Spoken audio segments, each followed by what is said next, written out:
আসসালামু আলাইকুম এভরিওয়ান, আপনারা সবাই কেমন আছেন? আশা করি অনেক ভালো আছেন। আমি মোটামুটি আল্লাহর রহমতে ভালো আছি। আর এগুলো রমজান মাসের ব্লগ। দেখো, রমজান মাসে ঘরের অবস্থা হয় যদি জ্বর তুফান এসে হঠাৎ করে আপনাদের কি মানে কি মনে আসে, কি কষ্ট হবে বললো, তাই না? আমি এরকম হঠাৎ করে জল বৃষ্টি চলে এসেছিলো, হয়তো তারাবির নামাজ শেষ করার আগে ভুলে গিয়েছি। তো রমজান মাসের ব্লগ 15-16 রমজান হবে, আর রমজান মাসে একটা ভিডিও দিতে পারিনি। ধীরে ধীরে রমজান মাসের ব্লগও আপনার সাথে শেয়ার করতে যাচ্ছি। আর এই তো কই হঠাৎ করে জল বৃষ্টি আছে, 3টা বাচ্চা একা ঘরে, আর আমি আর ওনাদের পাপা নেই ঘরে। উনি বলতে পারেন উনি থেকেই আমি একাকিত্ব জীবন পার করছি বাচ্চাদেরকে নিয়ে। 3টা বাচ্চা নিয়ে উনি সকাল 5টায় বের হন, রাত 10-11টায় ঘরে ফিরেন।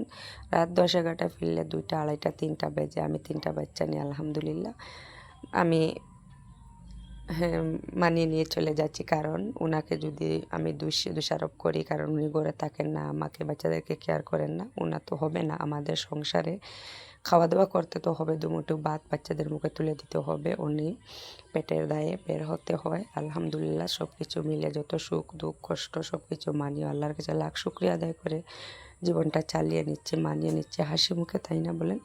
যতই জ্বর তুফান আসুক না, উপরে সব কিছু আমরা মানিয়ে নিতে হয় হাসি মুখে, আল্লাহর উপর ছেড়ে। আল্লাহ যাই করে তাই ভালোর জন্য করে, সেটা আমি বলি। আর এই তো দেখো, পুরো বিছনাটা ভিজে গিয়েছে। এই বিছনাটা পুরোটা ভিজে গেছে, এখানে আজকে শোয়া যাবে না। আর এই 3টা বাচ্চাকে এখানে দেখো আমি বসে দিয়েছি। এত জোর তুফান হয়েছিল, তো একা ঘরে 3টা বাচ্চা নিয়ে বলেন তো আমার শরীরটা কাঁপ শুরু করে মানে কাঁপ ছেড়ে দিয়েছিল। আর বাচ্চাদেরকে এত কান্না শুরু করে যে সাথেও আমি হাঁপিয়ে গিয়েছি। কি বলবো ওদেরকে, কি সান্ত্বনা দেবো? আমি এত ভয় পাই জল বৃষ্টি শিলাবৃষ্টিগুলো। তারপরে ওদেরকে এক জায়গায় ব্ল্যাঙ্কেট একটা গায়ে দিয়ে বসিয়ে ওই জায়গাতে শুধুমাত্র পানি পড়ছে না, আর পুরো ঘরটাতে পানি পড়ছে। আপনারা ধীরে ধীরে দেখতে পারবেন আমি ঘরের পানিগুলো বের করছি। তো দরজাটা খুলে দেখছি যে একটু বাইরের অবস্থা কেমন করছে।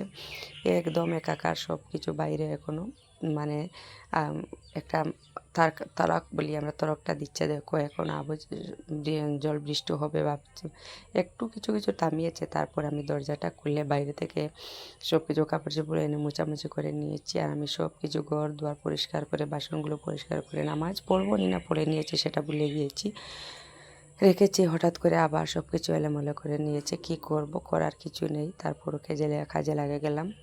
আমি দেখো নাইটিটা ভুলে গেছি, ক্যামেরা মেয়েকে বলছি করার জন্য, আপনার সাথে শেয়ার করার জন্য। ভাবলাম আমার জীবনটা কীভাবে কাটাচ্ছি আপনারা দেখবেন, আপনার সাথে শেয়ার করব।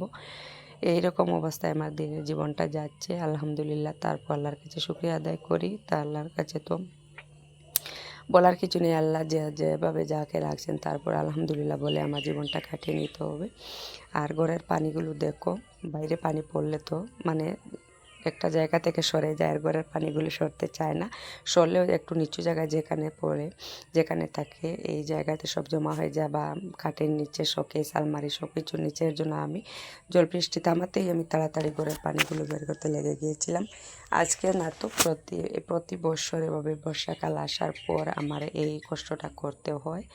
কি করব, একটা ঘরও নেই। তারপরে এই ঘর থেকে হয়তো আমাদের একদিন চলে যেতেও হবে। তারপর যদি সুখেও থাকি কষ্টেও থাকি, তারপরে একটা মাথার উপর ছাদ ছিল বা একটা ঘরের মধ্যে ছিলাম, এই ঘর থেকে তাড়িয়ে দিলে আর কোথায় যাব সেটাও আমরা চিন্তা করি। আলহামদুলিল্লাহ তারপর আল্লাহ একটা ব্যবস্থা করে দিবে। কষ্ট থাকলেও তারপরেও একটা ঘরে ছিলাম। প্রতিদিন তো আর জল বৃষ্টি হচ্ছে না, প্রতিদিন তো আর শিলাবৃষ্টি হচ্ছে না, মাঝে মধ্যে হচ্ছে। তারপরে এরকম কষ্ট করে পরিষ্কার করে নিই। আর এই ঘর থেকে আমাদেরকে হয়তো একদিন চলে যেতে হবে। ধীরে ধীরে আপনার সাথে সব কিছু শেয়ার করব। আর আজকের মতো এখানে ভিডিওটা শেষ করে নিচ্ছি। পরবর্তী ভিডিওতে আবার দেখা হবে। আসসালাম।